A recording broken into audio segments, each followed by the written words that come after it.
In 1990 or so, I had worked with Farrell Garrahy as my deputy at Human Rights Action Center, as well as Jessica Neuwirth, who's now the head of Equality Now.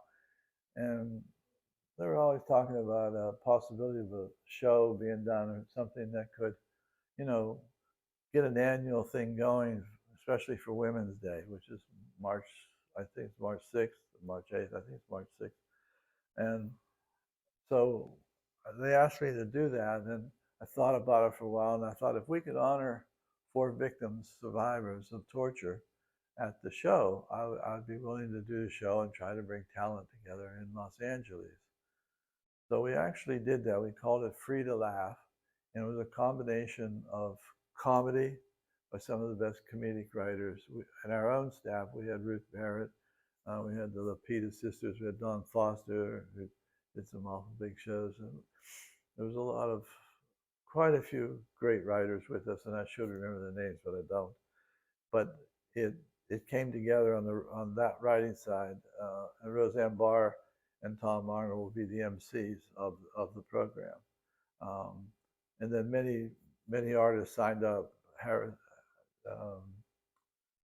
the bands we have: Vanessa Williams, Jackson Brown. I forget some of them now. The CC. I forget CC's name. But anyway, I'm not doing very well on this. I should be recalling more now. I'm not. But Woody Harrelson had a band, and then we had a pit band that just played music in between. So, and it sold out at the Wiltern, and the Wiltern is a beautiful, beautiful stage area to do it. But what happened was, in the end, both Tom and Roseanne Barr wanted to finish their complete, from beginning to end, that TV show. They do their parts and then leave. But in the meanwhile, bands and movie stars are backing up in the green room like crazy. And they're saying, stop these people from doing this. We'll never get out there till 2 in the morning or so. It really got bad. Their lawyer came to me and said, the plane's waiting for them, Jack. Would you go out there and get them off the stage? So I said, sure. So I went out and I thanked Tom and Roseanne for a great evening. But they got to go now. They have a plane waiting for them. And I'm sorry to say that, but we'll continue without them. And the show opened up then to music, and it started moving along. And all the stars we had Katie Segal, Marilyn Matlin. It was just filled with Hollywood looking to help us do that show.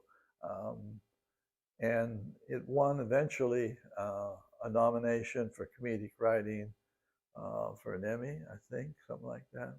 Um, but I think it's the first show ever done purely for women, and in particular survivors of torture. I know there was one from the Philippines, one Veronica de Negri from Chile.